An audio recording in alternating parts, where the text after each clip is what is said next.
Hello team! Today you have got a technique tutorial for the kettlebell swing. So I'm going to take you through my 5 tips that I make sure that I'm always doing when I'm doing a kettlebell swing.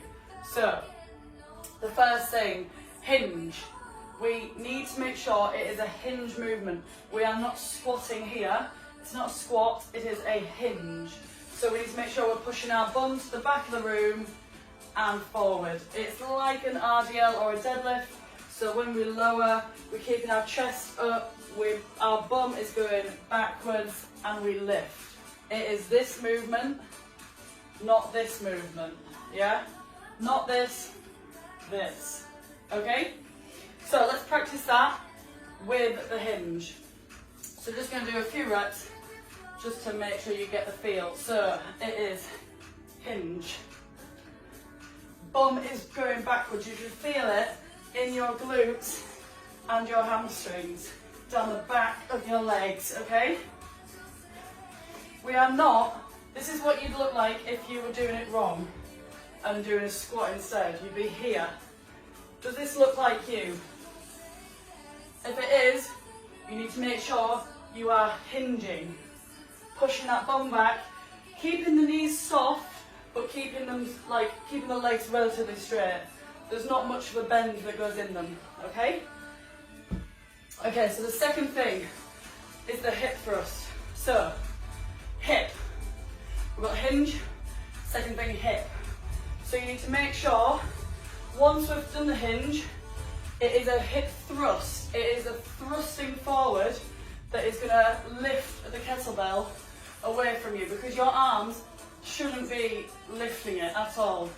It should come from the thrust. So just look at my hips there. Thrust. Hinge, thrust. Yeah? It's all in the hips. Squeeze the glutes and really throw the kettlebell via the hips, okay? So let's try a few of these. Hinging back and then thrusting it forward. Thrust, thrust. You should be able to see my hips are really thrusting forward. And I'm really squeezing my glutes as the kettlebell flings up into the sky. Yeah? Okay. God, these are hard work. The third thing, so we've got hinge, hip, head is the third one.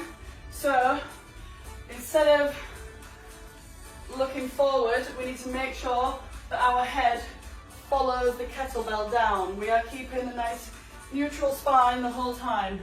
I don't want you looking like this, where you're looking forward at me. Don't look at me or anything else. You need to be following the kettlebell down. Your head follows the kettlebell. Just keep watching it, yeah? Or if that makes you dizzy, I think I just look directly down. Yeah, don't get too dizzy doing it. Okay? Let's do that. So we're focusing on the hinge, the hip thrust, and also your head coming down as well. Yeah? Let's go. So, hinging. We are thrusting. And our head is following the kettlebell down the whole time. Yeah?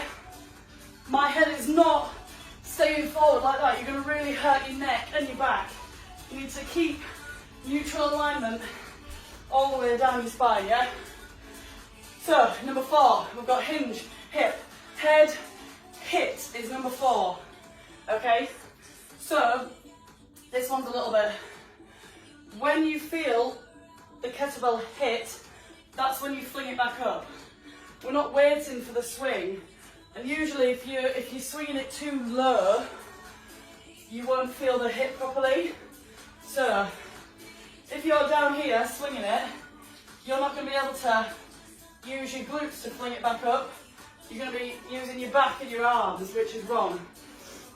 So, if you're doing the first 3 correctly, you should feel the kettlebell hit your legs around about there. In that case, that is the time to fling it back up. That is where you're going, yeah? Don't want you down here thinking, how the hell am I supposed to thrust it up from there? That's wrong. You need to keep it relatively high, and the minute you feel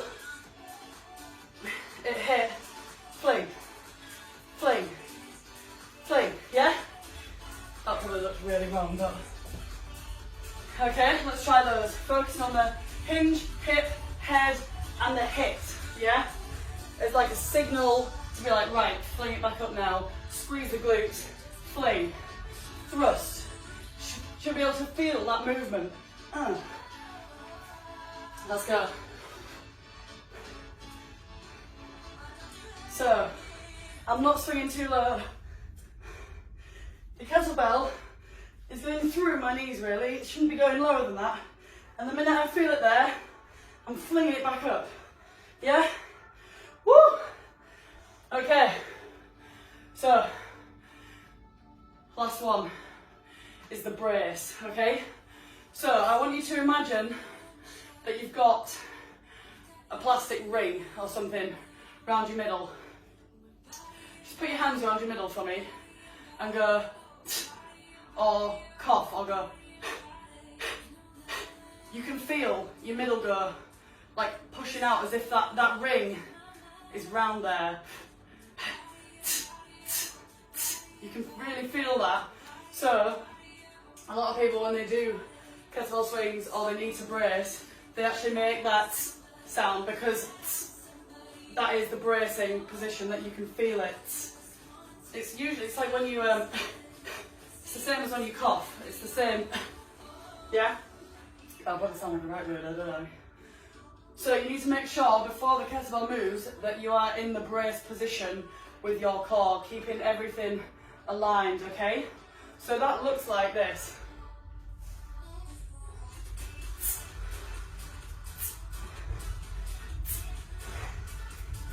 And in the workout, you probably won't hear me doing that because I'm like trying to speak to you at the same time. But that bracing is still happening. So when you're coming down, flinging it back up, there's like a small pause where the kettlebell feels like it doesn't, there's no weight to it because it's transitioning between the up thrust and the gravity kicking in.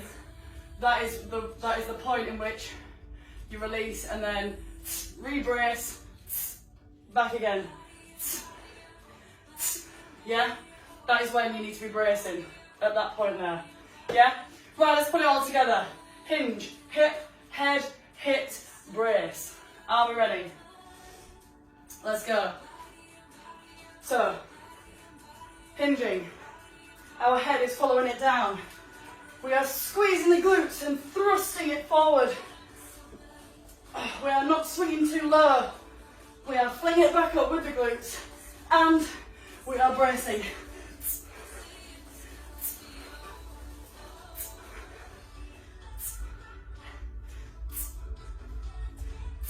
Yeah. Okay. If you've got any questions, let me know. Make sure you are posting your videos into the group, especially if you want me to review them. I will be posting comments on them, making sure that your technique is in fact top notch. Okay? Hope you enjoyed that tutorial, guys. Mwah. What other ones do you want? Let me know, let me know.